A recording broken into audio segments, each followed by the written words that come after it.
Baik, madu. Cukup melamun, baik.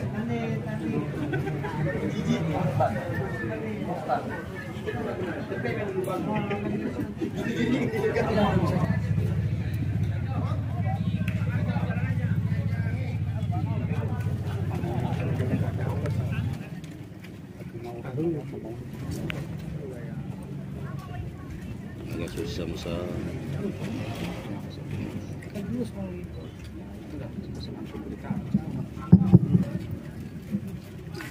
Oh, Dede Susantoknya. Mobilnya jangan ditutupin. Oh, mobil jangan ditutupin ya. Mobil jangan ditutupin dulu.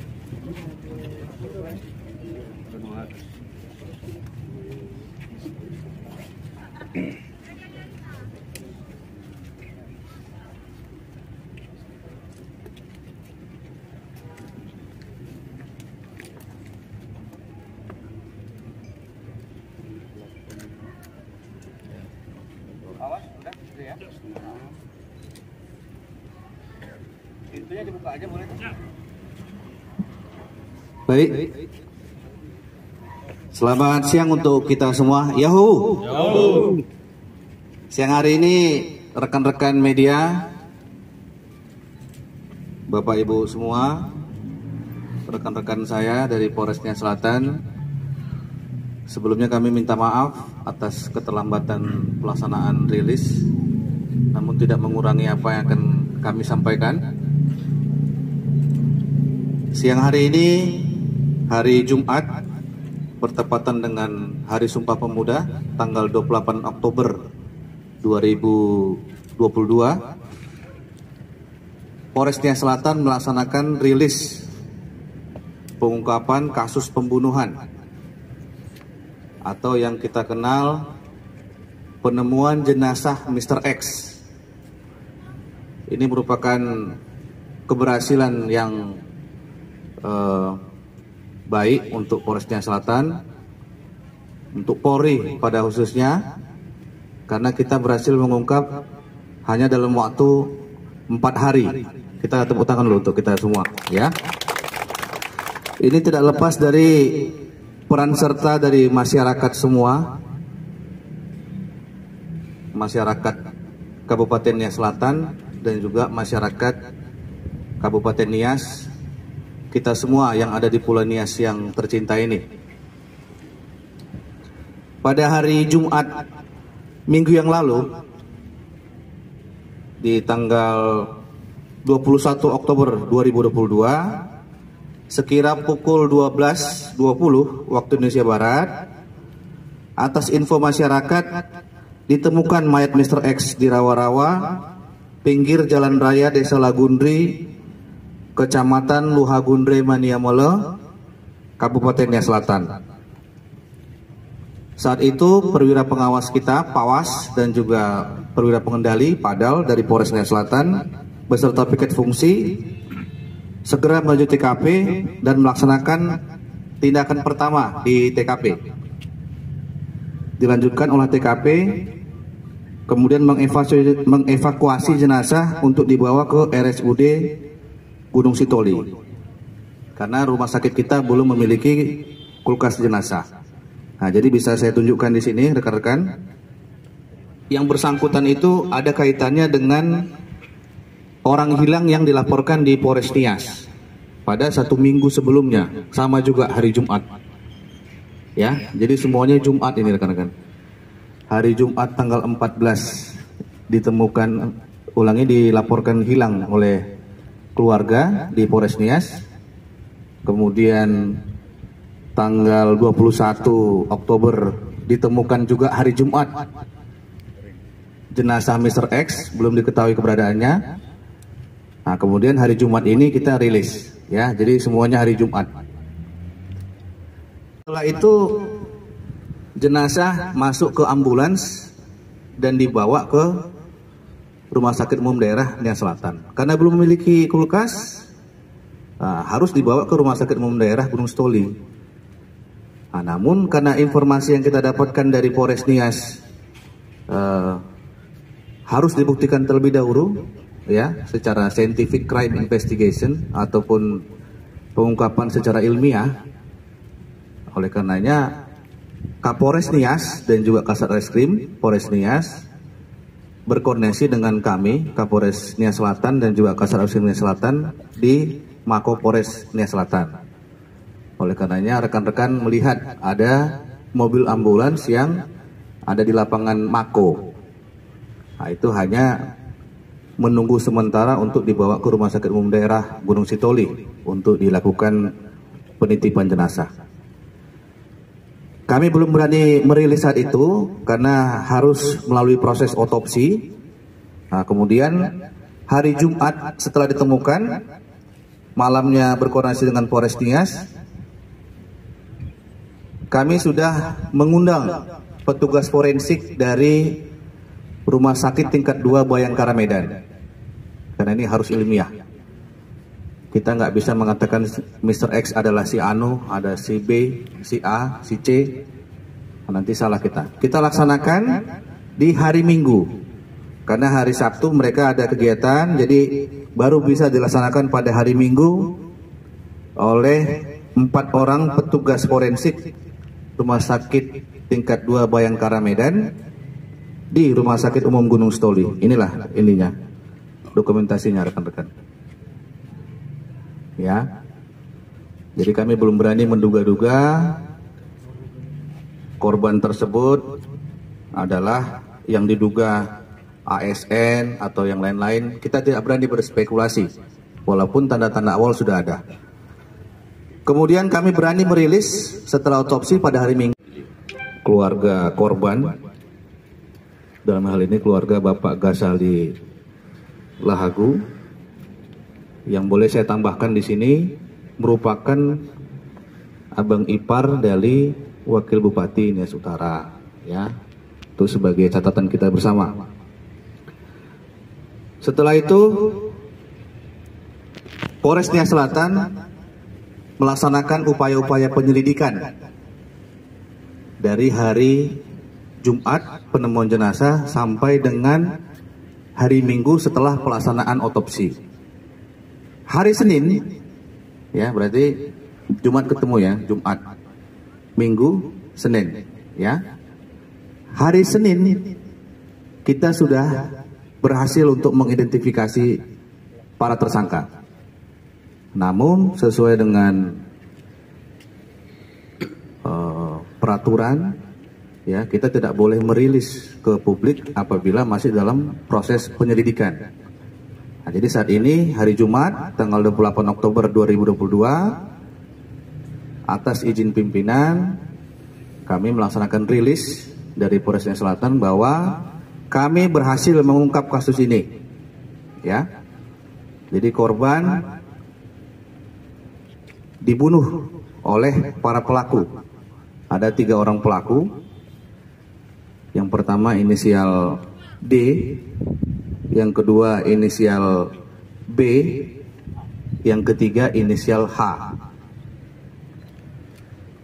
Hari Selasa kita sudah berhasil mengamankan tersangka inisial D di Pekanbaru, namun masih menunggu kedatangan dari Pekanbaru ke Teluk Dalam, Nias Selatan. Kebetulan di saat yang sama saya juga sedang berada di Jakarta melaksanakan rakor di Fupinter dalam rangka Polres Perbatasan. Baru selesai kemarin, jadi pagi langsung kemari kita melaksanakan rilis. Jadi para pelaku inisial D boleh ke sini, ya. Kita sudah berhasil, ya, untuk mengamankan D, dan mohon empati dari kita semua, rekan-rekan pers. Para pelaku masih di bawah umur, ya. Oleh karenanya identitas kami rahasiakan. Tolong juga dalam rilis nanti, ya, dalam pemberitaan juga jangan disebutkan nama, dan kalau bisa mukanya di blur sesuai dengan undang-undang. Motif masih terus kita dalami, ya. belum bisa kami buka sekarang karena masih terlalu dini rekan-rekan. Ini juga untuk menjawab semua pertanyaan-pertanyaan rekan-rekan. Kita sudah berhasil mengungkap kasus, kemudian Bapak Kapolri juga menyampaikan segera untuk merilis apabila ada pengungkapan-pengungkapan dan juga apa-apa yang bisa menaikkan citra Polri di dalam keadaan saat ini. Oleh karenanya kami tidak menunggu lama-lama lagi. Dua pelaku yang lain sedang dalam pengejaran. Ya, silakan. Inisial B dan inisial H. Nanti setelah ini kami mohon kesediaan kita semua rekan-rekan yang bersedia. Setelah rilis ini kita tanya jawab sebentar, kemudian kita menuju ke TKP yang di Desa Lagundri. Jadi di sana ada 2 TKP nanti yang akan kita rilis juga. Pertama adalah penemuan jenazah Mr. X, atau sekarang saya sudah berani menyebutkan penemuan jenazah korban atas nama Ghazali Lahagu, yaitu TKP yang di Raura di pinggir jalan. Yang kedua adalah TKP pada saat mobil berhenti habis baterai, kemudian di dalamnya ada 3 orang tersangka yang ditemukan oleh para saksi sehingga kita bisa mengungkap kasus ini. Itu mungkin yang dapat kami sampaikan dalam kegiatan siang hari ini. Rekan-rekan pers sekalian, di depan kita tergelar barang bukti. Jadi kami mengungkap fakta-fakta sesuai dengan yang kami temukan. Ya, yang pertama adalah tali pinggang mana? Dibuka aja, coba. Dibantu. Apa tuh? Diangkat. Nah, terus apa lagi nih? Ini apa ini? Ini tas siapa punya ini? Dalam mobil. Boleh, Pak Waka angkat ini. Ini mana tadi ininya? Plastiknya. Ini tali pinggangnya ya, rekan-rekan ya. Pak angkat ini. Pak Kasat angkat ini. Ah, ini boleh difoto ya, biar bagus untuk ininya kan, rilisnya.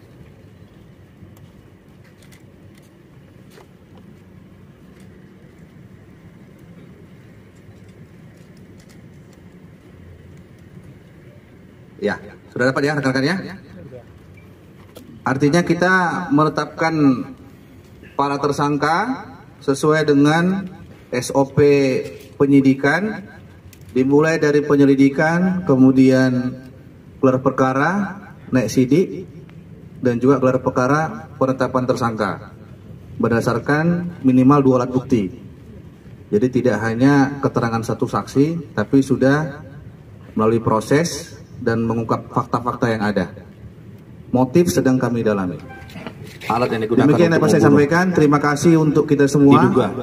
Diduga alat untuk bunuh dengan fakta-fakta ditemukan di leher korban. Namun kita masih menunggu pemeriksaan patologi anatomi dari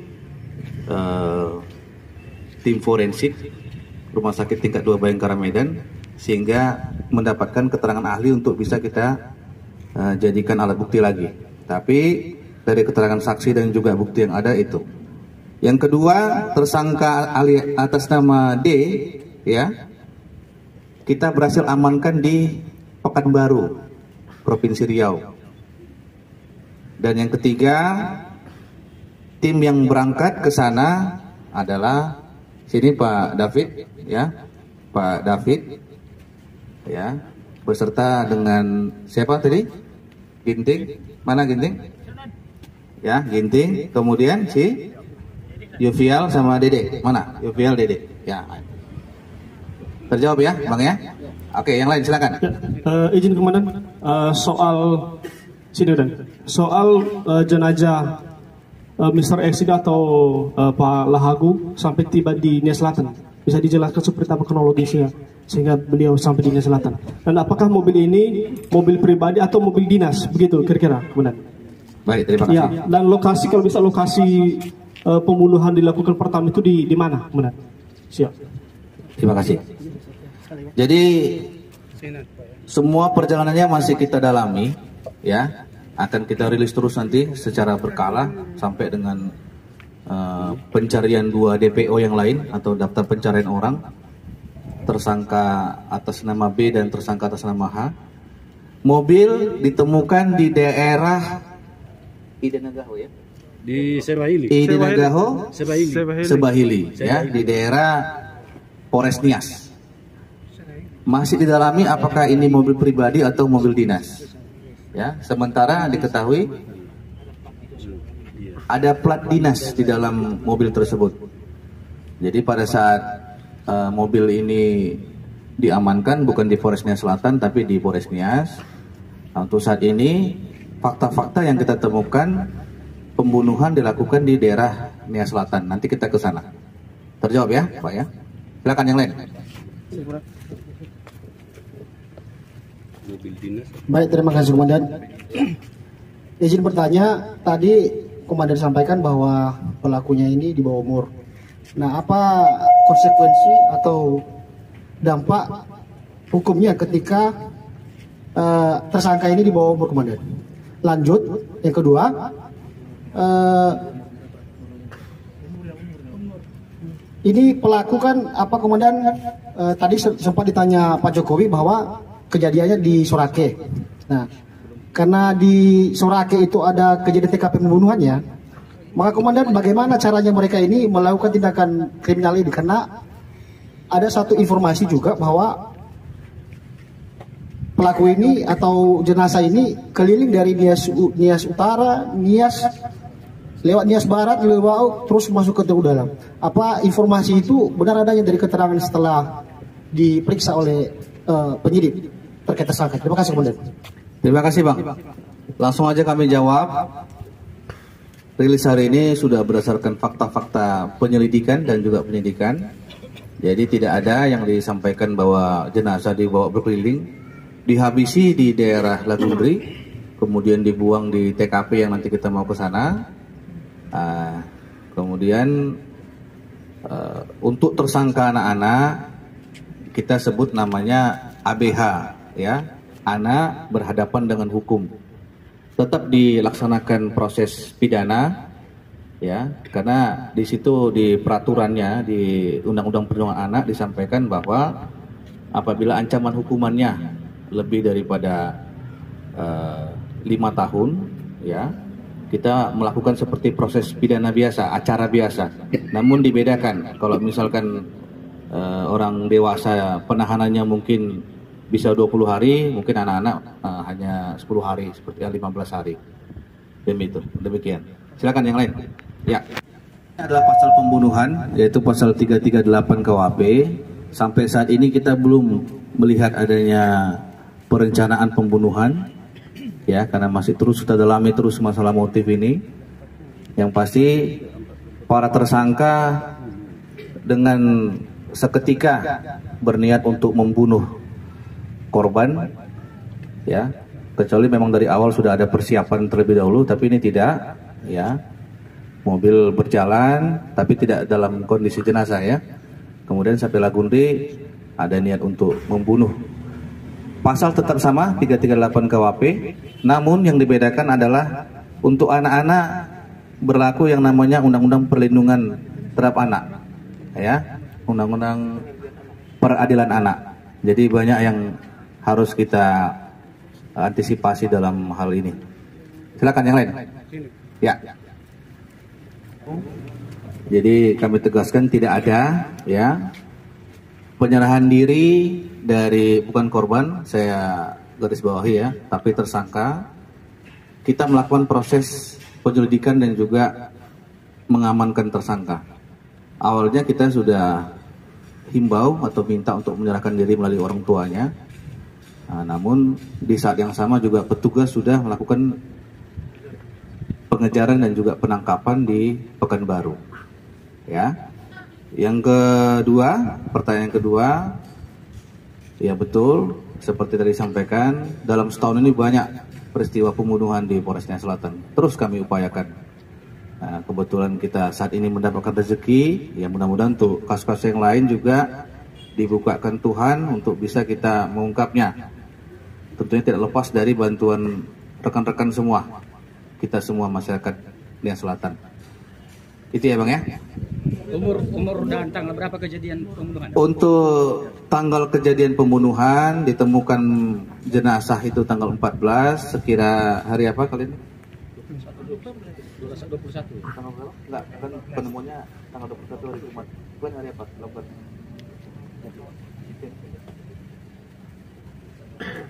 Langsung aja lah ya, biar langsung nampak ya. Tanggal berapa? Tanggal 14 Oktober. Sudah terjawab ya? Jam berapa itu, Pak? Sekitar jam berapa? Sekitar jam 3 Jam 3 pagi, siang? sore. Kalau boleh ditanya, Jam 3 sore. kenapa bisa melakukan pembunuhan komandan? Iya, iya. TKP-nya di daerah mana? Eksekusi. Dieksekusi di area kantor Bupati Nias. Di daerah kantor Bupati Nias ya? Iya. Umur Pak. Umurnya 16 tahun. Ya. Tuh. Oke, saya jawab aja Bang. Langsung saya jawab aja Bang.